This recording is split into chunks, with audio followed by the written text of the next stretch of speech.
Il est aussi précieux, tarte aux pommes. Ce sont les mots que ma belle-mère Nancy a utilisés quand elle a vu mon nouveau-né. Elle avait d'une telle adresse. Il était clair qu'elle l'aimait vraiment. Elle s'est occupée de lui volontiers, quand j'étais au travail, mais à l'époque, je n'ai pas remarqué. L'amour qu'elle a prodigué à mon fils était un peu trop. Mon nom est Emily, j'ai 28 ans et je travaille à temps plein. J'ai épousé mon mari Liam il y a 1 an et nous avons rapidement emménagé chez ses parents. Avant de déménager, j'étais un peu anxieuse, mais ma relation avec ma belle-mère était, je crois, raisonnablement bonne. Elle nous a même aidés avec les tâches ménagères car mon mari et moi sommes tous les deux occupés par le travail. Mais s'il y avait une chose qui me dérangeait, c'était les questions quotidiennes sur nos projets d'avoir un enfant. Non, stop. Vous n'avez pas l'intention d'avoir des enfants encore. Je pense qu'il est temps de commencer. Ne pensez-vous pas que vous devriez y réfléchir davantage?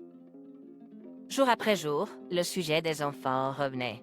Peut-être que ma belle-mère ne voulait pas nuire, mais pour moi, c'était devenu une source de stress. Ce n'est pas que je ne voulais pas d'enfants, mais je travaillais aussi et nous avions des considérations financières à prendre en compte. Ma belle-mère dit que ça fait 1 an, mais de mon point de vue, nous étions mariés depuis 1 an seulement. Je voulais continuer à travailler, et si nous devions avoir des enfants, je voulais un peu plus de sécurité financière. Donc, avoir des enfants juste après le mariage n'était pas dans mes plans. Je savais que ma belle-mère attendait avec impatience un petit enfant depuis le début de notre mariage, mais ses demandes constantes en ignorant notre situation étaient devenues un problème. Se sentant épuisée par la pression constante, une nuit après que ma belle-mère soit allée se coucher, j'ai décidé d'en discuter légèrement avec mon mari. Elle continue de parler du sujet des enfants. Qu'en penses-tu? Les remarques quotidiennes me mettent beaucoup de pression. Ah, j'ai été honnête avec lui sur le stress que c'était d'être constamment interrogé sur les petits-enfants, sans aucune considération pour notre situation. Eh bien, maman attendait vraiment un petit enfant, mais je n'avais pas réalisé qu'elle te pressait autant. Je suis désolé. Il semblait surpris. Il n'avait pas pensé que sa mère serait si insistante. Il a promis d'en parler avec elle. Puis mon mari a fait une suggestion. Pas parce que maman nous pousse, mais ne devrions-nous pas commencer à penser à avoir un enfant? Tu sais, j'ai une promotion en vue et il semble que mon salaire va augmenter. Leo is out. Donc, nous aurons un peu plus de marge dans notre budget et je pense que ce serait moins risqué d'avoir un enfant pendant que tu es encore jeune, Emily. Il n'insistait pas à me la suite d'ajouter son à la liste. Il espérait que j'y réfléchirais. Eh bien, si votre salaire va augmenter, cela pourrait être une bonne idée. D'accord, j'y réfléchirai. Mais pour l'instant, parlez à Sophie pour qu'elle se calme. J'ai demandé un peu de temps pour y réfléchir. Et j'ai souligné à Noah que bien que j'étais ouverte à l'idée d'avoir un enfant, j'avais besoin que sa mère cesse de nous mettre la pression. Quelques jours plus tard, Noah a parlé à sa mère et heureusement, ses incessantes pressions ont cessé. Après cela, le sujet des enfants n'a plus été abordé directement dans nos conversations et avant que je m'en rende compte, je me sentais moins stressée. Une fois que les choses se sont calmées, je me suis retrouvée plus ouverte à l'idée d'avoir un enfant, comme Noah l'avait suggéré. À propos du bébé, je pense que nous devrions avancer avec ce dont nous avons parlé. Étant donné notre âge et notre santé, plus tôt serait mieux. Je lui ai dit, nous avons donc décidé d'attendre que sa promotion soit confirmée, puis nous commencerions à essayer d'avoir un bébé. 6 mois plus tard, tout s'est mis en place et j'ai découvert que j'étais enceinte. Nous étions heureux, mais personne n'était plus ravi que Sophie. Elle attendait ce moment depuis longtemps pour devenir grand-mère.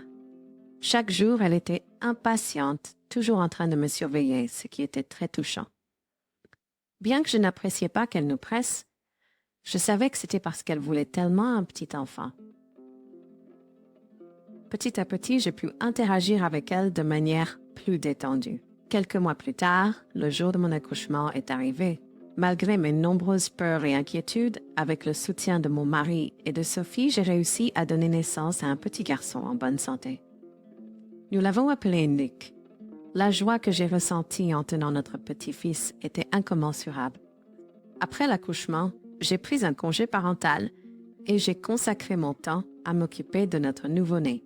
En tant que jeune maman, je tâtonnais dans l'éducation de mon enfant et c'était beaucoup plus difficile que je ne l'avais anticipé. Néanmoins, la joie d'avoir Luc surpassait largement les difficultés et je chérissais chaque moment passé avec lui. Le temps a passé rapidement et avant que je m'en rende compte, Luc avait presque 1 an et mon congé parental touchait à sa fin. J'ai décidé de retourner au travail comme prévu, mais nous avons rencontré un obstacle. Nous ne pouvions pas trouver de centre de garde d'enfants. Je savais qu'il y avait une pénurie, mais je ne m'attendais pas à ce que ce soit aussi difficile. Liam et moi étions perplexes. Finalement, j'ai dispensé mon congé parental. Pendant ce temps, Luc continuait de grandir et quand il a presque 2 ans, j'ai décidé de retourner au travail. Nous n'avons toujours pas trouvé de centre de garde d'enfants, mais Sophie a proposé de s'occuper de Luc. « Tu ne veux pas quitter ton travail, n'est-ce pas, Camille? Je suis toujours à la maison de toute façon, alors n'hésite pas à me laisser avec lui, a-t-elle dit. Je m'ennuierais si je suis seule. Ok, avec notre fils qui va avoir 2 ans, mon mari et moi avions prévu de l'inscrire à la maternelle lorsqu'il aura 3 ans. Il semblait y avoir suffisamment de place dans les jardins d'enfants à proximité et nous pensions pouvoir gérer d'une manière ou d'une autre pour une autre année. Au cours des 2 dernières années, nous avions partagé les responsabilités de garde avec ma belle-mère. C'était quelqu'un en qui nous avons confiance pour s'occuper de notre fille. Grâce à elle, j'ai pu reprendre le travail avec succès. J'ai donc recommencé à travailler. Tout se passait bien au travail et notre vie était sans problème. 1 an après avoir commencé ce mode de vie, alors que notre fils allait avoir 3 ans, j'ai remarqué quelque chose d'étrange chez lui. Il était autrefois ravi quand je rentrais à la maison, mais maintenant il semblait distant. Il était toujours avec ma mère, ne voulant pas se rapprocher de moi. Je pensais peut-être qu'il était devenu trop attaché à ma belle-mère parce qu'elle s'occupait de lui. Mais je faisais aussi de mon mieux pour communiquer avec lui. Je me demandais ce qui avait bien pu se passer, puis quelque chose de plus inquiétant s'est produit. Notre fils avait presque complètement arrêté de parler. Tu sais, en grandissant, il était venu mourir la parole au père, c'était presque trop. Maintenant, c'était comme s'il était une personne complètement différente, ne parlant plus du tout. Est-ce que cela pourrait être parce que je travaille et qu'il se sent seul? Ou y a-t-il quelque chose qui ne va pas chez lui? Mon mari avait également remarqué que quelque chose n'allait pas chez notre fils. Nous avons décidé de l'emmener à l'hôpital, mais ma belle-mère s'y est vivement opposée. Pourquoi? Luc va bien. T'es très garçon. C'est moi qui m'occupe de lui. Alors faites-moi confiance. Ne qualifiez pas cet enfant de malade. Elle était absolument frénétique dans son opposition. Cela m'a rendue méfiante. Une femme aussi surprotectrice devrait se précipiter à l'hôpital si elle pensait que quelque chose n'allait pas chez notre fils. Et pourtant, elle s'opposait activement à ce que nous l'emmenions. J'ai toujours eu confiance en elle pour notre fils, mais cela m'a rendue méfiante. Penses-tu vraiment qu'il n'y a rien qui ne va pas chez Luc? Maman était tellement catégorique qu'il allait bien. Je pense que nous devrions le faire vérifier. Je suis d'accord avec Molly. Notre fils, autrefois bavard, était devenu complètement renfermé. Peu importe à quel point ma belle-mère nous assurait qu'il allait bien, nous ne pouvions pas simplement laisser les choses en l'état. Nous avons décidé sur le moment de l'emmener immédiatement à l'hôpital. Quelques jours plus tard, mon mari a pris congé pour s'adapter à mon emploi du temps et nous avons emmené notre fils à l'hôpital immédiatement. Ma belle-mère semblait mécontente de cela jusqu'à la fin. Tenez. Je t'ai dit qu'il allait bien. C'est une chasse aux oies sauvages. Elle était encore en colère quand nous avons quitté la maison. Au départ, elle voulait venir avec nous, mais mon mari lui a dit qu'il valait mieux que nous y allions juste tous les deux, ce qui a peut-être été vexant pour elle. Ignorant l'irritation de ma belle-mère, nous nous sommes dirigés vers l'hôpital avec notre fils. Notre fils était notre principale préoccupation, pas ma belle-mère. Tout au long de notre trajet vers l'hôpital, notre fils est resté silencieux. Mon mari et moi avons essayé de détendre l'atmosphère, de briser son silence, mais en vain. Est-ce qu'il y a quelque chose qui ne va pas avec lui? Nous nous sommes échangés des regards inquiets. À notre arrivée à l'hôpital, notre fils a passé une série de tests. Mon mari et moi sommes restés anxieux en attendant le diagnostic du médecin. Nous étions prêts à accepter n'importe quel résultat calmement, mais le diagnostic du médecin était quelque chose que nous n'attendions pas. Malgré la multitude de tests, le médecin a déclaré qu'il n'y avait pas d'anomalie physique chez notre fils. Un sentiment de soulagement nous a envahis, mais cela nous a laissés perplexes. Pourquoi notre fils avait-il changé si radicalement?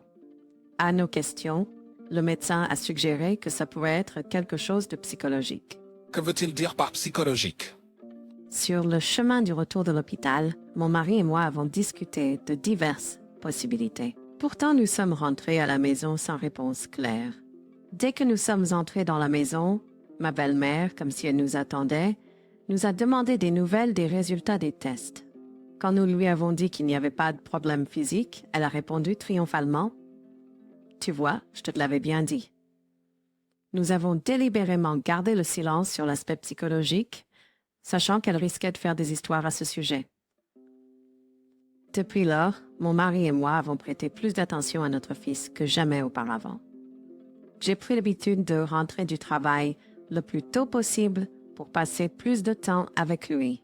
Mon mari a fait de même, essayant de converser davantage avec notre fils, même en prenant un bain avec lui pour établir une communication solide. Progressivement, des changements ont commencé à apparaître chez notre fils. Il ne parlait toujours pas beaucoup, mais il a commencé à s'approcher de moi avec un sourire, comme avant. Mon mari et moi avons réfléchi à notre comportement, pensant que nous avions peut-être fait en sorte qu'il se sente seul. J'ai même commencé à envisager de quitter mon travail. Puis un jour, en rentrant du travail, j'ai trouvé notre fils qui m'attendait pour me saluer. Un tel événement était devenu rare et cela m'a rempli de joie. Alors que je lui caressais la tête et lui disais d'attendre dans le salon pendant que je me changeais, ma belle-mère est apparue du salon. Alors que je me dirigeais vers la chambre pour me changer, elle m'a arrêtée en disant qu'elle avait quelque chose à me dire à propos de notre fils. Récemment, Luc a montré une attitude rebelle envers moi. Est-ce que tu lui as dit quelque chose? Elle a demandé calmement, mais son sourire n'atteignait pas ses yeux, ce qui m'a frappé d'une certaine peur. Rebelle, je ne vois pas les choses de cette façon et je n'ai rien dit. En entendant ma réponse, ma belle-mère m'a regardée avec colère et a commencé à crier. Grace a ignoré ce que je disais. C'est absurde qu'il se rebelle contre moi alors que c'est moi qui m'occupe de lui. Il est étrange, se rebellant contre moi, qu'il est si bien traité. Ma belle-mère, qui avait insisté sur le fait qu'il n'y avait rien de mal avec notre fils lorsque nous avons essayé de l'emmener à l'hôpital, l'appelle maintenant anormal. Ces paroles ont intensifié ma méfiance envers elle. Jusqu'à présent, j'avais laissé mon fils sous sa garde, rassuré par son apparente affection pour lui. Mais j'ai commencé à me demander si c'était une erreur. Cependant, je n'ai remarqué aucun comportement étrange de sa part lorsque nous étions à la maison ensemble, mais le sentiment dérangeant que j'avais envers ma belle-mère ne disparaissait pas. J'ai décidé de découvrir la vérité par moi-même. Après avoir discuté avec elle, j'ai sorti un vieux dictaphone que j'utilisais pour le travail et je l'ai secrètement installé dans le salon le lendemain matin. Je ne me sentais pas bien en espionnant ma famille et je pensais que mon mari pourrait s'y opposer si je lui en parlais, alors je l'ai gardé secret. Évidemment, puisque le but était de surveiller ma belle-mère, je ne l'ai pas mise au courant du plan non plus. Le lendemain, après être rentrée du travail, j'ai récupéré le dictaphone dans le salon et j'ai eu l'enregistrement dans notre chambre. Ce que j'ai entendu était scandaleux. C'était ma belle-mère disant l'impensable. Ma main tremblait de choc et je ressentais une montée de colère. J'étais en colère contre ma belle-mère et contre moi-même de ne pas avoir remarqué cela avant. Je me suis appelée puis j'ai contacté mon mari. Je lui ai demandé de rentrer dès qu'il le pourrait. Je pensais à quitter la maison avec notre fils. Je me suis excusée d'avoir enregistré sans permission. J'ai joint un message et je lui ai envoyé le fichier audio que j'avais récupéré du dictaphone. Puis je suis rapidement retournée au salon, j'ai pris mon fils et je l'ai emmené dans la chambre. Ma belle-mère avait l'air légèrement agacée, mais elle n'a rien dit. Alors que je mettais au reading sur Osesboon, chambre, bébé, rentré à la maison. Puis au samedi, saillie de pénis. Et maman, c'est quoi ça? Il a dû se précipiter à la maison. Mon mari était essoufflé. Je me suis dépêchée d'aller au salon aussi discrètement que possible pour ne pas réveiller mon fils. Qu'est-ce que tu veux dire? Que se passe-t-il? Là, ma belle-mère était stupéfaite par la rage inhabituelle de mon mari. J'ai essayé de calmer mon mari. Het vreemd. À mes paroles, mon mari a semblé reprendre ses esprits. Il a pris une profonde respiration et a fait signe à ma belle-mère de s'asseoir devant nous. Attends quoi? Qu'est-ce qui se passe? J'ai placé l'enregistreur devant ma belle-mère qui n'y comprenait rien. Puis j'ai expliqué pourquoi mon mari et moi étions contrariés. Je suis désolée, mais nous vous avons enregistré pendant que vous étiez seul, avec Luc. Pouvez-vous nous expliquer cela? Je dis et jouais l'audio enregistré. Les nombreux mots que ma belle-mère avait apparemment prononcés à mon fils ont rempli la pièce. C'était douloureux de les entendre à nouveau, mais mon mari et moi avons silencieusement enduré et l'avons laissé écouter. Quand comprendras-tu? Je suis ta mère. Tu devrais m'appeler maman, d'accord? Cette femme n'est pas ta mère, alors ne te rapproche pas d'elle-même quand elle reviendra. Tu t'es accroché à cette femme dernièrement et tu l'as même accueillie chez toi hier. Mais tu n'as pas à le faire. À ma grande surprise, ma belle-mère exigeait que notre fils l'appelle maman. Même quand je, sa véritable mère, suis rentrée à la maison, elle a insisté pour qu'il ne se rapproche pas de moi. J'ai été stupéfaite en entendant cela pour la première fois. Cela explique pourquoi notre fils se comportait étrangement. Cette femme dont elle parle, c'est Emily, n'est-ce pas? Que veut-elle dire en lui apprenant qu'Emily n'est pas sa mère? Mon mari, calme et en colère, a confronté sa mère. En relisant l'enregistrement, j'ai réalisé à quel point c'était perturbant. En réécoutant l'enregistrement, j'ai réalisé à quel point c'était turbaché. Non, tu as tout faux, c'est juste un jeu. J'essaie juste de rendre les choses amusantes pour lui. Une excuse pathétique a jailli de la bouche de ma belle-mère. Quel genre de jeu était censé être celui-là? Penser qu'elle agirait normalement avec nous, mais remplirait la tête de notre fils de telles absurdités dans notre dos. Tu as prétendu que notre fils était anormal, mais n'est-ce pas toi qui es anormal ici? Tout ce que notre fils a fait, c'est de ne pas se conformer à ses caprices, et c'est pourquoi elle l'a qualifié d'anormal. Il n'y a rien d'étrange à ce qu'un enfant veuille être avec sa mère, mais ma belle-mère ne pouvait pas le supporter. Arjura, penses-tu vraiment qu'une telle excuse fonctionnerait? Explique-toi. Mon mari, habituellement calme, a pour la première fois interrogé sa mère avec un regard sévère. Prise en flagrant délit, ma belle-mère est restée silencieuse. Peu importe ce que nous avons dit, elle a gardé la tête baissée, sans répondre. Mon mari, perdant patience, a claqué la table et a déclaré « Nous ne pouvons pas permettre à quelqu'un qui fait de telles choses bizarres de s'approcher de notre précieux fils. Nous quittons cette maison. » En entendant cela, ma belle-mère, qui avait baissé les yeux, a rapidement relevé la tête. Fine. Qu'est-ce que tu veux dire? Peux dire. Je déteste absolument cette idée. Ça va être embêtant. Je m'excuse. S'il vous plaît, pardonnez-moi. Elle a dû réaliser ce que cela signifiait pour nous de partir. La belle-mère, qui était auparavant silencieuse, a soudainement commencé à s'excuser. Si nous partions, non seulement elle perdrait son petit-fils tant désiré, mais sa vie deviendrait aussi difficile. Nous prenions en charge la plupart de ses dépenses de vie. J'ai ressenti un profond mépris pour elle quand elle a élevé la voix dès qu'elle a réalisé que ses conditions de vie futures étaient en danger. Penses-tu qu'une simple excuse peut résoudre cela? Sais-tu comment notre fils de 3 ans se sentait? En pensant à notre fils, je n'ai pas pu retenir mes larmes. Mon mari semblait ressentir la même chose. Les yeux rouges, il a jeté un regard encore plus froid à sa mère. Nous partons, que ça te dérange ou non? Pour nous, tu n'es plus de la famille.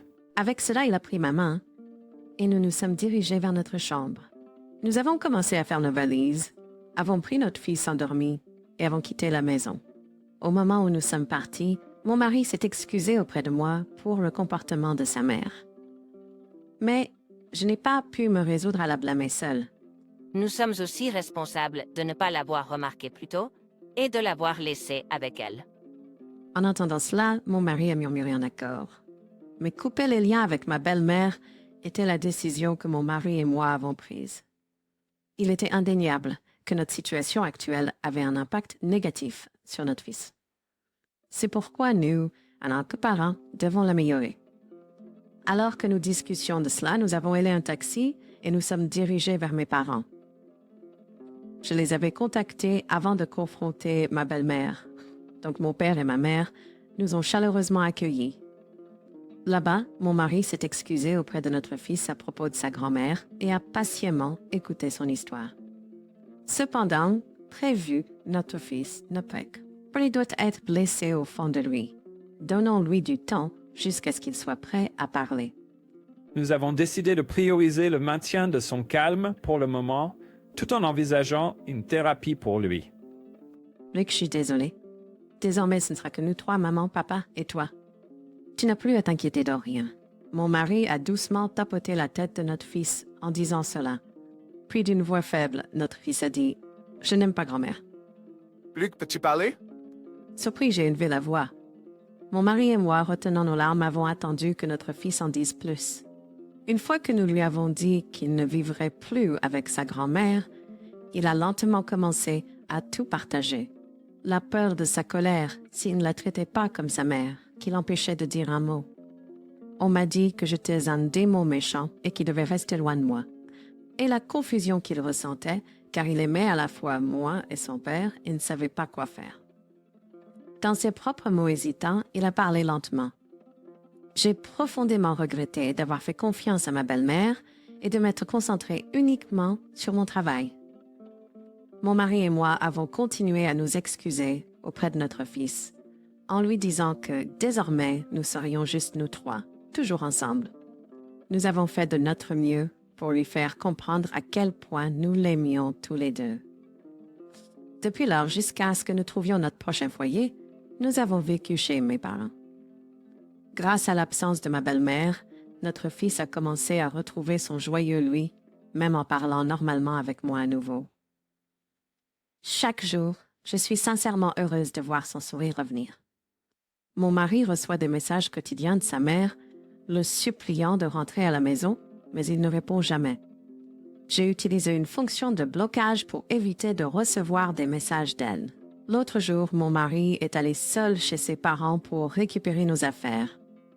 Apparemment, il a complètement ignoré sa mère, même à ce moment-là. Il m'a dit qu'elle pleurait bruyamment, comme un enfant. Même en voyant ma mère dans cet état, je n'ai ressenti aucune sympathie. La seule famille que je dois protéger maintenant, c'est Camille et Luc. Je ne peux pas tolérer que quelqu'un les blesse, même s'il s'agit de leurs propres grands-parents. C'est ce qu'il a dit en parlant de sa mère. Je suis profondément reconnaissante envers mon mari d'avoir pris des mesures immédiates pour protéger notre fils. Je ressens vraiment que pouvoir vivre avec ma précieuse famille est le plus grand bonheur. Je suis un peu désolée pour ma belle-mère qui a perdu cela. Finalement, mon mari a coupé tout contact avec sa mère et nous avons déménagé dans une nouvelle maison. Nous avons arrangé pour être informés par un proche si quelque chose arrive à sa mère. Selon ce proche, elle est complètement déprimée et semble de plus en plus déprimée chaque jour. Elle n'a pas l'air d'avoir beaucoup de place dans sa vie et apparemment, elle passe ses journées à pleurer seule dans sa grande maison sans jamais sortir. D'un autre côté, nous avons ménagé dans un condominium sécurisé et avons commencé notre nouvelle vie. J'ai quitté mon travail pour passer plus de temps avec mon fils et avec mon mari. Nous faisons de notre mieux pour prendre soin de sa santé mentale. Grâce à cela, notre fils semble être de retour à son énergie que lui. Parfois, il peut être difficile à gérer, mais même cela, je trouve cela touchant. Je veux continuer à veiller sur mon mari et mon fils pour m'assurer que notre fils ne traverse plus jamais quelque chose de difficile, car c'est notre plus grand bonheur.